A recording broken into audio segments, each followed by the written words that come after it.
Hello everyone, welcome to D box. সময় টেলিভিশনের পর্দায় সরাসরি আপনাদের সাথে আছি নীল হুরেজাহান।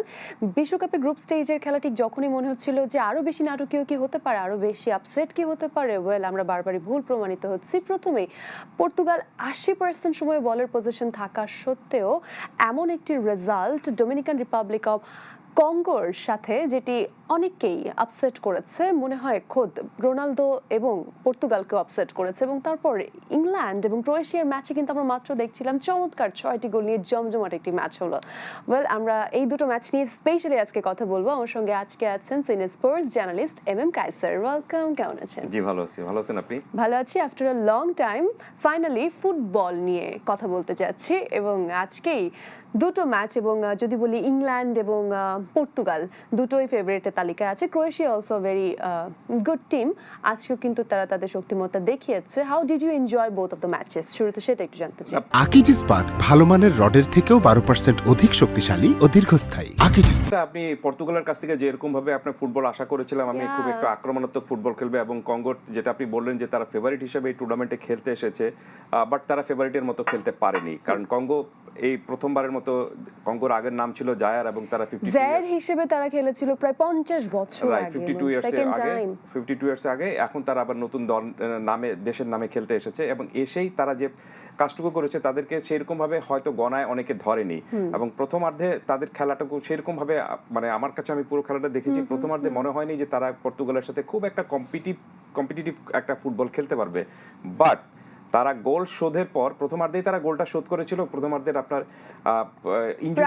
ইনজুরি টাইমে গোলটা শোধ করেছিল, এবং তারপরে সেকেন্ড হাফে তারা যেটা খেলেছে, দ্যাট ওয়াজ ফ্যান্টাস্টিক ফুটবল, এবং এই ফুটবলই তাদেরকে এই ম্যাচে পয়েন্ট এনে দিয়েছে।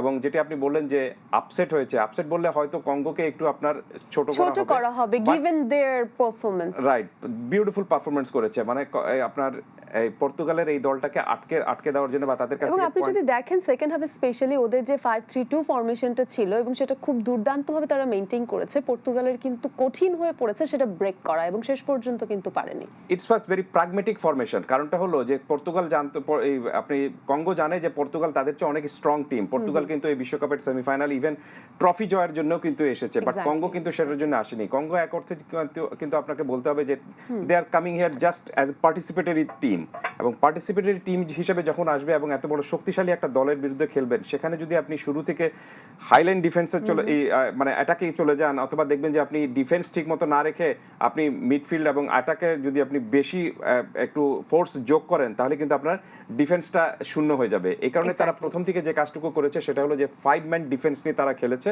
কিন্তু যখনই সুযোগটা পেয়েছে কাউন্টার অ্যাটাকে গিয়েছে, এবং কাউন্টার অ্যাটাকে যাওয়ার জন্য তাদের সবচেয়ে সহজ করে দিয়েছে জাস্ট এই 5 জনের উপরে যে 2 জন ছিলেন, এই 2 জন যে উপরের দিকে বল পাসিং করেছেন, মাঝে মাঝে যে কয়েকটা বল পাস করেছেন সেটা ডিফেন্স ছাড়া বল, এবং সেটাই পর্তুগালের ডিফেন্সটাকে একটু নড়িয়ে দিয়েছে। তবে আপনি যদি একেবারে এই ম্যাচের ডিটেল মানে বিশ্লেষণ আমার কাছে জানতে চান, তাহলে আমি খুবই ডিসঅ্যাপয়েন্টেড হয়েছি রোনালদোর পারফরম্যান্সে। রোনালদোর পারফরম্যান্সের ক্ষেত্রে আমরা আলাদা করে আসবো, তবে পর্তুগালের শুরুটা যদি দেখেন, আপনি সবাই মুখিয়ে ছিলেন, স্পেশালি দ্য ডে বিফোর, যেখানে যদি আমরা প্লেয়ার্স ওয়ার্ল্ড কাপ নিয়ে কথা বলি, সেক্ষেত্রে এমবাপ্পের হিজ ব্যাগিং ব্রেস, দুটো গোল, এবং তারপরে মেসির দুর্দান্ত হ্যাট্রিক, ওয়ার্ল্ড কাপের ফার্স্ট হ্যাট্রিক তার, এবং মেসিরই ওয়ার্ল্ড কাপের ফার্স্ট হ্যাট্রিক আমরা দেখেছি। এবং পরবর্তীতে মাঝে আবার যদি আর্লিং হাল্যান্ডের কথা বলি, তিনিও কিন্তু চমৎকার দুটো গোল দিয়েছেন নরওয়ের পক্ষে। সেই জায়গায় সবাই কিন্তু মুখিয়ে ছিল ক্রিস্টিয়ানো রোনালদো এবার কি করেন সেটি দেখার জন্য, বাট ভক্তরা নিশ্চয়ই বেশ আশাহত হয়েছে। কিন্তু রোনালদোর পর্তুগালের কথা যদি বলি, শুরুটা কিন্তু মনে হচ্ছিল যে চমৎকারভাবে করছেন। নেভেসের 6 মিনিটে গোল দিয়ে মনে হচ্ছিল পর্তুগাল মনে হয় গোলের বন্যায় বইয়ে দেবেন। এবং যেটি বলছিলাম, 80% পজিশন বলের কিন্তু পর্তুগালের কাছেই ছিল। It's very odd, specially for Portugal, যে এতটা বল পজিশনে থাকা সত্ত্বেও they couldn't do anything. It's not just they missed goals, তারা কিন্তু আসলে থার্ডে গোল শিফটই করতে পারেনি খুব একটা। রাইট নীল, আমি এই বিষয়ের সাথে একমত না যে আপনি বল নিজের কাছে পজিশন বেশি রাখলে আপনি ম্যাচ জিতে যাবেন। কারণটা হলো যে আপনি জাস্ট একই কাজ করেছিল স্পেন, পর্তুগালের হিস্ট্রি সেটাই বলে না, পর্তুগালের হিস্ট্রি সেটা বলে, কিন্তু আপনি দেখবেন যে স্পেন করেছিল আপনার কেপ ভার্দের সাথে, এবং তারা এই ম্যাচটা কিন্তু ড্র করেছিল। ম্যাক্সিমাম সময় তারা বল নিজেদের কাছে রেখেছিল, নিয়ারলি 100,000-এর কাছাকাছি পাসিং করেছিল তারা। But it does not work if you can't goal. আপনি যদি গোল দিতে না পারেন, আপনি নিজের মধ্যে বল আদান প্রদান করে কোনো লাভ নেই, কারণ আধুনিক ফুটবলের সিস্টেমটাই হলো যে আপনাকে গোল করতে হবে, আপনি সেটা যেভাবেই হোক না কেন। এবং সেটা যদি আপনি করতে না পারেন, শুধু নিজের কাছে বল রাখলে এটা মনে করার কোনো কারণ নেই যে নিজের কাছে বল থাকা মানেটা হলো যে আমার ডিফেন্স ঠিক রাখা বা আমার জালে বল না যাওয়া।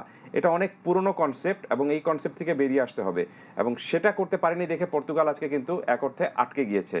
আর আপনি দেখবেন যে তাদের কিন্তু এই পর্তুগাল এই যে বিশ্বকাপে খেলতে এসেছে, আমার বিবেচনায় এই পর্তুগালের যে আপনার মিডফিল্ড যেটা রয়েছে, এই মিডফিল্ড এই বিশ্বকাপের ওয়ান অফ দ্য বেস্ট। সেটাই শুনছি, বাট সেই বেস্ট বলেই কি মিডফিল্ডেই আমরা বলকে ঘোরাফেরা করতে দেখেছি? না, মিডফিল্ড ভালো খেলেছিল, কিন্তু সমস্যাটা হলো যে মিডফিল্ড যে উপরের দিকে বল সাপ্লাই দিয়েছিল এবং যার কাছে দিয়েছিল তিনি তো শুয়েছিলেন, বসেছিলেন। রোনালদোর কথা আমি বলছি।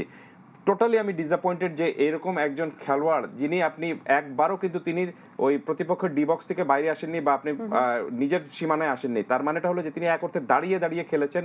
আপনি বল তার কাছে গিয়েছে, তিনি বল ট্যাপিং করতে পারছেন না। একজন স্ট্রাইকার ফরওয়ার্ড যদি বল ট্যাপ করতে না পারেন, তখন আপনি কি করবেন? আমি রোনালদোর অনেক ভক্ত, কিন্তু তারপরে এই ম্যাচে তার যে পারফরমেন্স হয়েছে, আপনি দেখবেন যে খুব সম্ভবত তিনি 10-এর মধ্যে বোধহয় রেটিংটা তার 5-এর মধ্যে আসে। 6 পয়েন্ট ইজ ভেরি পোর। কারণটা হলো যে আপনি ফরওয়ার্ডের কাছ থেকে এটা আসবে আপনার 8-9-এর মতো, কিন্তু তিনি সেখানে টোটালি ডিসঅ্যাপয়েন্টেড করেছেন আমাকে। এবং সবচেয়ে বড় বিষয়টা হলো যে সহজ গোলের সুযোগ মিস করেছেন।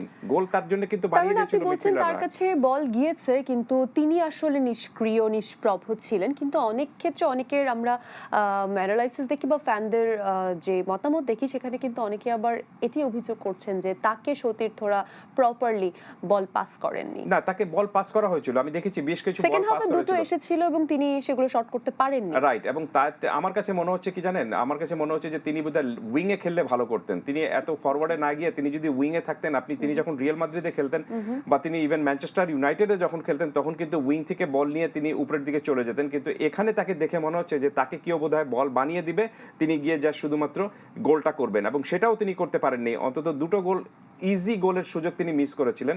এবং ড্রিবলিং করতে তার প্রবলেম হচ্ছে, বল কন্ট্রোলে রাখতে প্রবলেম হচ্ছে। কেন জানি মনে হচ্ছিল যে, আমার কাছে যদি আপনি জিজ্ঞেস করেন, আমার কাছে মনে হবে যে পুরো এই ম্যাচে রোনালদোকে ক্যারি করেছে পর্তুগাল, এবং কোচ এক অর্থে কিন্তু আপনার কিছুটা হলেও একটু ভুল সিদ্ধান্ত নিয়েছেন, বা একটু এক ধরনের কিন্তু রোনালদোর মতো প্লেয়ারকে যদি আপনি বসিয়ে দেন, তাহলে হয়তো as he said he is irreplaceable, you cannot replace Cristiano Ronaldo. না, এটা তাহলে তো এটা হতে পারে না। আপনাকে অবশ্যই 23 জন খেলোয়াড় রয়েছে, কোনো একটা খেলোয়াড় যদি আপনি বাজে পারফর্ম করে, তাকে আপনার রিপ্লেস অবশ্যই করতে হবে। রিপ্লেস কেন করছেন না আপনি? কারণটা হলো যে হয়তো আপনার সমর্থকরা খেপে যাবে, হয়তো আপনার প্লেয়াররা যারা রয়েছেন তারা মনে করবেন যে এত বড় একজন বিগ স্টারকে আপনি নামিয়ে দিচ্ছেন, কিন্তু রোনালদো যদি জাস্ট আমরা ওয়ার্ল্ড কাপে ঢোকার আগের পারফরমেন্স দেখি, সেটা কি আসলে সেটি বলছে কিনা? শুধুমাত্র রোনালদো কেন, দলে তো আসলে অন্যান্য প্লেয়ার, যেমন আপনি যেটি বলছিলেন, ওয়ান অফ দ্য বেস্ট মিডফিল্ডস আমাদের এই ওয়ার্ল্ড কাপে। ফার্নান্ডেজ একদম পুরোপুরি ফেল করেছেন এই ম্যাচে। বার্নার্ডো সিলভার কথা যদি বলি, ফার্নান্ডেজের কথা যদি বলি, একজনের কথা একটু জানতে ইচ্ছে করছে, মিসিং অ্যাঙ্কার হিসেবে রুবেন ডিয়াজের কথা আমরা বলতে পারি কিনা? তার উপস্থিতিকে আসলে মিস করেছেন কিনা, সেটা কি প্রকট হয়ে দেখা দিয়েছে? কোনো সন্দেহ নেই তার উপস্থিতিটা মিস হয়েছে। এবং তিনি এই আপনার মিডফিল্ডের জেনারেল তাকে বলা হয়, এবং মিডফিল্ড জেনারেলি যদি না থাকেন, তাহলে সৈন্যদের নিয়ে আপনি কতদূর সামনে বাড়তে পারবেন? সবকিছু মিলে মানে পর্তুগাল এই ম্যাচের জন্য প্রস্তুত ছিল না। আমার কাছে মনে হয়েছে যে এর কাছ থেকে যেরকম ভাবে আপনার ঘানার কাছ থেকে, কঙ্গোর কাছ থেকে যেরকম ভাবে আপনার এক অর্থে প্রতিরোধটা আসবে, এটার জন্য তারা খুব সম্ভবত প্রস্তুত ছিল না। তারা মনে করেছিল, আমি আমার কথাটা শেষ করি, আপনি দেখবেন যে তারা যখন গোল করেছিল, গোল করার পর তাদেরকে মনে হয়েছে যে একটু রিল্যাক্স মুডে তারা চলে গিয়েছে। দেখে মনে হয়েছে যে বোধহয় আমরা তো কঙ্গোর মতো দল, একে আটকে দিতে পারবো। বাট একটা জিনিস আপনাকে অবশ্যই মনে রাখতে হবে যে one goal is not enough to win the match. এটা আপনাকে সবসময় মনে রাখতে হবে, এবং সেই ভুলটাই করেছে পর্তুগালের উচিত ছিল 6 মিনিটে যখন আপনি গোল করে ফেলেছেন, তখন আপনাকে প্রথম 45 মিনিটে এমনভাবে ম্যাচ খেলতে হবে যাতে আপনি ম্যাচটা সিকিউর করতে পারেন, মানে জয়টা সিকিউর করতে পারেন। সেদিকে তারা যায়নি। এক অর্থে তাদের কাছে মনে হয়েছিল, যেটা আপনি বললেন যে অনেক বেশি পাসিং করেছে, তো নিজের মধ্যে বল আদান প্রদান করে পাসিং করে লাভ কি? এই চোর পুলিশ খেলে কিন্তু ফুটবল আপনি ম্যাচ জিততে পারবেন না কোনোদিনই। সো এখান থেকে বেরিয়ে আসতে হবে, আপনাকে গোল করতে হবে, এবং যত ফাস্ট অ্যান্ড ফিউরি আপনি খেলবেন, যত দ্রুত গোল করবেন আপনি সুযোগটা যত কাজে লাগাতে পারবেন তত কিন্তু আপনি প্রতিপক্ষকে ধসিয়ে দিতে পারবেন। আর এখানে যদি আপনি ধসিয়ে দিতে না পারেন তাহলে প্রতিপক্ষ কিন্তু আপনাকে মোটামুটি যা করার তাই করে দিবে, এবং সেটাই কঙ্গো করেছে। আরেকদিকে কঙ্গো এগিয়েছিল, সেটি হলো যে তাদের দেখবেন যে আপনি তাদের যে খেলোয়াড় যারা ছিলেন তারা পর্তুগালের খেলোয়াড়দের চেয়ে একটু উচ্চতার অনেক বেশি, শরীর স্বাস্থ্য তাদের অনেক বেশি, যদিও তাদের দেশে আপনার লম্বা সময় ধরে দুর্ভিক্ষর মতো অবস্থা চলছে, ইবোলা রয়েছে, তাদের সব ধরনের সংকট তাদের রয়েছে, অর্থনৈতিক সংকট থেকে শুরু করে সব সংকট রয়েছে। কিন্তু এই ম্যাচে খেলতে আসার আগে আমার কাছে মনে হচ্ছে যে এই ম্যাচে খেলতে আসার আগে তারা একটা শপথ নিয়েছিল, প্রতিজ্ঞা করেছিল, they have to show something and they do it. তারা এটা ঠিক মতো করে দেখাতে পেরেছে। বিশেষ করে ভিসার কথা বলি, যিনি গোলটা করেছেন তিনি কিন্তু আপনার আর্সেনালের নিউক্যাসেলের হয়ে খেলে থাকেন ইংলিশ লিগে, এবং তাদের আরও কয়েকজন খেলোয়াড় রয়েছেন যে খেলোয়াড়রা কিন্তু আপনার ইউরোপের বিভিন্ন লিগে খেলে থাকেন, হয়তো তেমন বিখ্যাত দলে খেলে থাকেন না, কিন্তু তারপরেও ইউরোপের যে কোনো দলে কোনো খেলোয়াড় যখন খেলবেন তখন তার মধ্যে কিন্তু এক ধরনের অন্য ধরনের একটা স্টাইল চলে আসে, অন্য ধরনের একটা তাড়না চলে আসে, তাগিদ চলে আসে যে 90 মিনিট আমাকে একেবারে পুরোপুরি মেশিনের মতো খেলতে হবে। সেই তাগিদটা দেখাতে পেরেছে কিন্তু কঙ্গো। এই কারণে এই ম্যাচটা ড্র হয়েছে, বাট আপনি যদি আমার কাছে জানতে চান তাহলে আমি কঙ্গোকে এই ম্যাচে বিজয়ী ঘোষণা করব। না, অবশ্যই ফিফা র্যাঙ্কিং এ যেখানে 46 তাদের পজিশন, অন্যদিকে পর্তুগাল 5th পজিশনে আছে ফিফা র্যাঙ্কিং এ, সেই জায়গায় কঙ্গোর এমন পারফরমেন্স, এবং যেটি আমরা বলছিলাম যদি আবারও বলি 80% টাইম বল পজিশনে থাকা অবস্থায় পর্তুগাল যতটা আসলে একটু ছন্নছাড়াভাবেই খেলেছে সেটি যেমন দেখেছি, আর কঙ্গো কিন্তু এক্স্যাক্টলি অপোজিট করেছে। খুব অল্প সময় বল তাদের কাছে আসলেও সেটি দিয়েই কিন্তু তারা সুযোগ তৈরি করেছে, একটা স্কোর করেছে, এবং সেটা পর্তুগালের বিপক্ষে, এবং একই সাথে বিশ্বকাপে তাদের প্রথম পয়েন্ট কিন্তু তারা তুলে নিয়েছে। কঙ্গোকে সেই জায়গায় ডিউ ডিলিজেন্স, ডিউ ক্রেডিট আমাদের দিতেই হয়। আপনি ক্রিস্টিয়ানো রোনালদো পারফরমেন্স নিয়ে আপসেট থাকার কথা বলছিলেন, একটা জিনিস একটু জাস্ট বলতে চাই, সেকেন্ড হাফে আমরা দেখেছি যে তিনি 2-3টি ক্লিয়ার চান্স তাকে ক্রিয়েট করে দেওয়া হয়েছিল, কিন্তু সেগুলো তিনি মিস করেছেন। কিন্তু প্রথমার্ধে কি আদৌ তার কাছে বল প্রপারলি গিয়েছিল কিনা? না, প্রথমার্ধে হ্যাঁ, এটা তিনি হয়তো বলতে পারেন যে তার কাছ থেকে যেরকম ভাবে ডিফেন্স থেকে মিডফিল্ড থেকে যেরকম ভাবে বল সাপ্লাই হওয়ার কথা ছিল সেটা তারা পায়নি। এর কারণটা হলো যে কঙ্গোর যেটা আমি বললাম, যেটা আপনি বলেছিলেন যে কঙ্গো কিন্তু আপনি ডিফেন্সে 5 জনকে নিয়ে খেলাচ্ছে, তো ডিফেন্সে যখন আপনি 5 জন থাকবে তখন তাদের সেই প্রাচীরটা কিন্তু একদম অন্যরকম থাকবে। আর কঙ্গো আরেকটা কাজ করেছিল, সেটা হলো যে তারা কিন্তু লো ব্যাক ডিফেন্সে যায়নি। লো ব্যাক ডিফেন্স মিনস আপনি গোলকিপারের সঙ্গে রেখে ডিফেন্স তৈরি করাটা, সেদিকে তারা কিন্তু যায়নি। তারা কিন্তু হাইলাইন ডিফেন্স একটু করেছে, এর ফলে আপনার মিডফিল্ড যে আপনার সেই হাইলাইনটা ভেঙে দিবে বা হাইলাইন ডিফেন্সটা ভেঙে দিবে সেটাও তো কিন্তু তারা করতে পারেনি। তো এই ক্ষেত্রেও আমি মনে করি যে তাদের প্ল্যানটুকু চেঞ্জ করা উচিত ছিল, তাদের সেই পাসিংয়ে না গিয়ে তাদের উচিত ছিল আপনার পর্তুগালের উচিত ছিল আপনার লং পাসে খেলা, কিন্তু তারা সেই স্টাইলটা চেঞ্জ করেনি বা তারা সেই কৌশলটা চেঞ্জ করেনি, এবং এই কারণেই আপনি শুরুর দিকে বা প্রথম 45 মিনিটে আপনার শুধুমাত্র একটা সুযোগ তারা পেয়েছিল, যে সুযোগে 6 মিনিটে তারা কাজে লাগাতে পেরেছে, কিন্তু বাদবাকি আর সুযোগ তেমন ক্রিয়েট হয়নি। যেটি আমি বললাম যে তারা 6 মিনিটে গোল করার পর একটু রিল্যাক্স হয়ে গিয়েছে, যে দেখবেন যে আপনি নিজেদের মধ্যেই বল আদান প্রদান করেছে, কিন্তু গোলের অপরচুনিটি তৈরি করার জন্য আপনাকে যেরকমভাবে দুই ফ্ল্যাঙ্ক দিয়ে আক্রমণ করা উচিত, অথবা আপনি স্ট্রেইট আপনাকে একেবারে পুরা ভার্টিক্যাল স্টাইলে অ্যাটাক করা উচিত, সোজাসুজি যে ভার্টিক্যাল স্টাইলে অ্যাটাক করেছিল আপনার আর্জেন্টিনার যে 3টি গোল হয়েছিল সেই 3টি গোলের মধ্যে 3টি কিন্তু স্ট্রাইক মার্ভেলাস গোল ছিল। আপনি যদি খেলোয়াড়দের সমন্বয় দেখেন সেই জায়গায় আর্জেন্টিনার, এবং মনে হচ্ছে they can read their mind, এই যে কেমিস্ট্রিটা প্লেয়ারদের মধ্যে যেটা আর্জেন্টিনার টিমে আমরা দেখেছি সেটাই মনে হয় সবচেয়ে বেশি মিসিং ছিল পর্তুগাল টিমে, ডিসপাইট হ্যাভিং স্টাডেড টিম। প্রথমার্ধের কথা যদি বলি, it was complete chaos, it was insane. দুর্দান্ত দুটো গোল আমরা দেখেছি, হ্যারিকেন লাইক আ হ্যারিকেন, সে আসলে তার গোলে মাতিয়ে রেখেছে। But if you look at Croatia, তারা কিন্তু খুব সময় নেয়নি দুটো গোলই আবার ব্যাক দিতে। সো প্রথমার্ধেই আসলে ড্র ছিল রেজাল্ট, প্রথমার্ধের রেজাল্ট। কেমন লাগলো ইংল্যান্ড আর ক্রোয়েশিয়ার এই ম্যাচটি? তার আগে বলেন যে আপনি ইংল্যান্ডের সাপোর্টার নিশ্চিত, আপনি যে জার্সি পরে আসছেন। না, that's a very wrong concept. অনেক অডিয়েন্স, আমার অডিয়েন্স খুবই কনফিউজড হচ্ছে, দ্বিধান্বিত হচ্ছে যে আমি আসলে ঠিক কোন দল।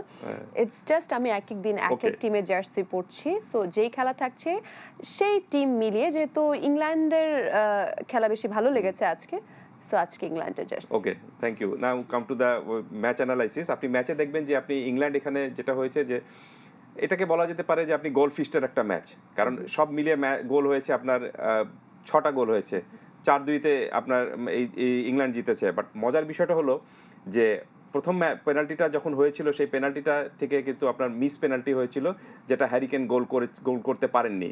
বাট তার সৌভাগ্য যে তিনি শুট নেওয়ার আগেই গোলকিপার কিন্তু লাইন ক্রস করেছিলেন, যেটা আপনার রং, যেটা আপনার গোলকিপারকে অফেন্স হিসাবে কাউন্ট করা হয়।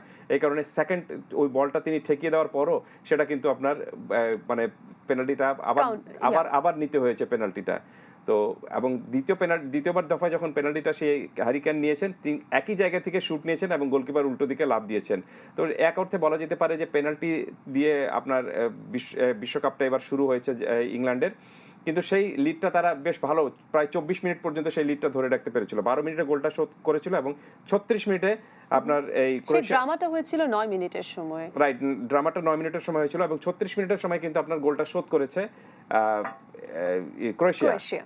বাট এক গোলে যখন ড্র চলছিল, ঠিক সেই সময়টা আপনার হাফ টাইম যখন শুরু হবে তার আগে ইংল্যান্ড আরেকটি গোল করেছে। ইংল্যান্ড গোল করার পর খানিক পরে আবার দেখা গেল যে ক্রোয়েশিয়া সেই আপনার ইনজুরি টাইমে গোলটা শোধ করে দিয়েছে।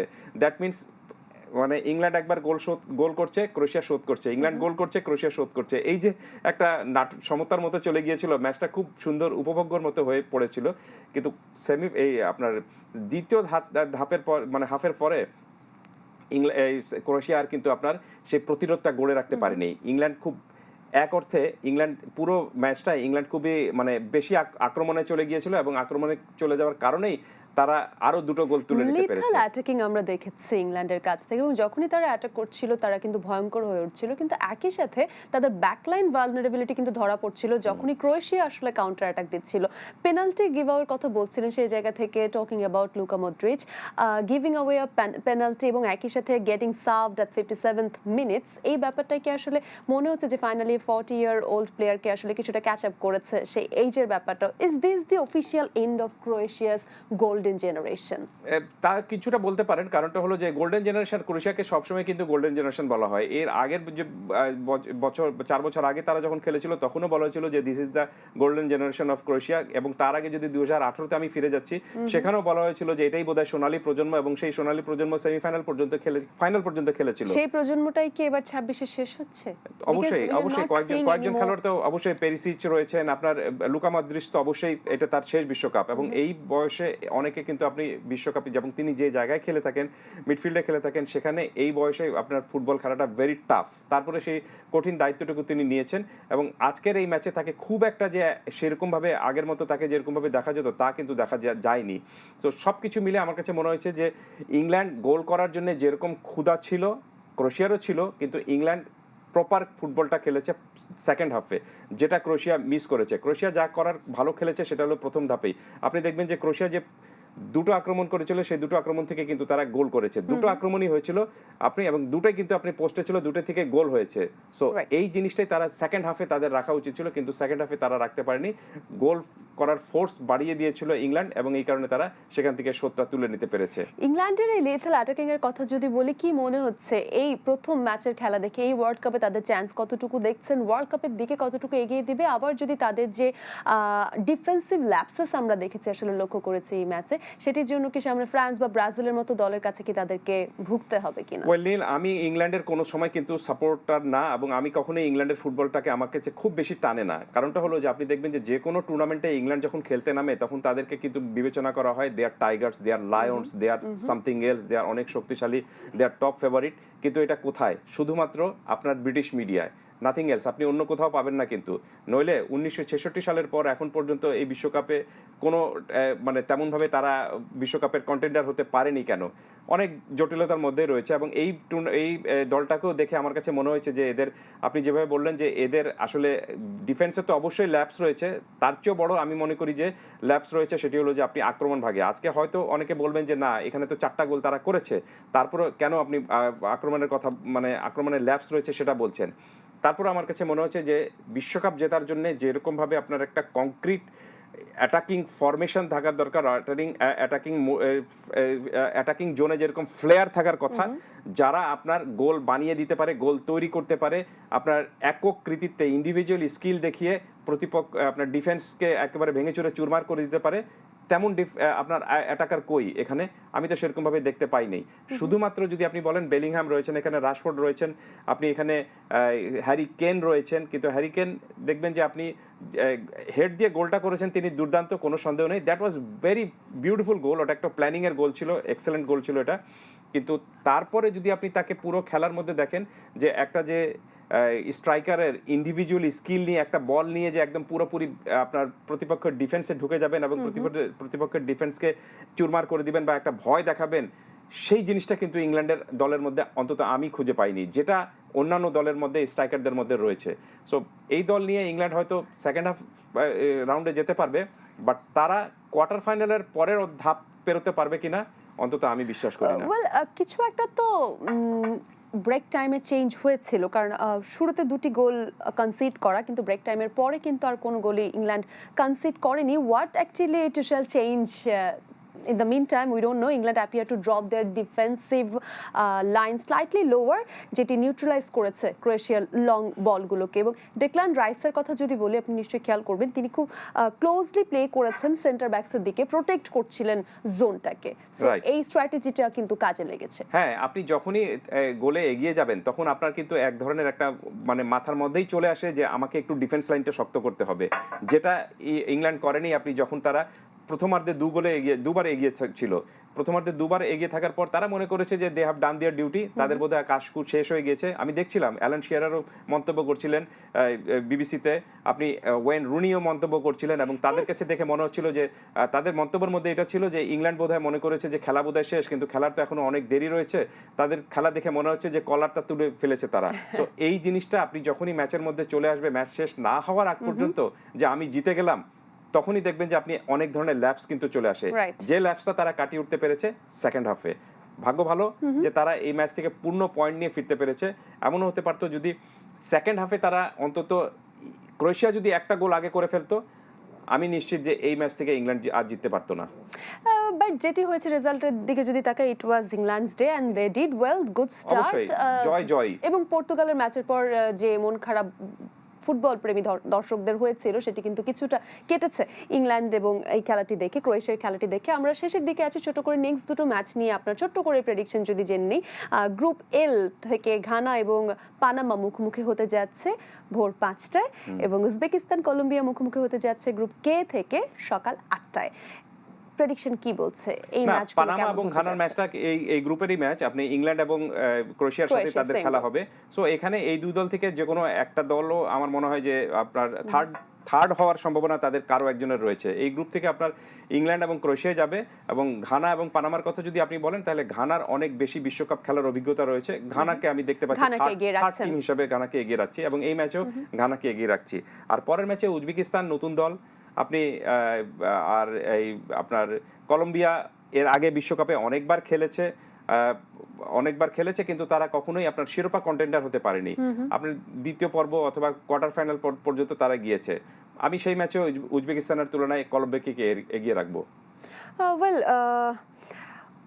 আমরা যদি ওভারঅল ওয়ার্ল্ড কাপের কথা বলি, ধীরে ধীরে এগিয়ে যাচ্ছে। এইজ নিয়ে একটা তর্ক বিতর্ক চলছে, কিন্তু সেটা কিছু ক্ষেত্রে আমাদেরকে ভুল প্রমাণিত করে দিচ্ছে যে অ্যারাউন্ড 40 প্লেয়াররা আসলে দুর্দান্ত খেলছেন। আবার কিছু ক্ষেত্রে সেটা কিন্তু আজকে আমাদের আলোচনায় চলে এসেছিল, about Cristiano Ronaldo, about Luka Modric, এই কি প্লেয়ারদের কথাও কিন্তু চলে আসছিল। But overall it's football, the beauty of football we are seeing.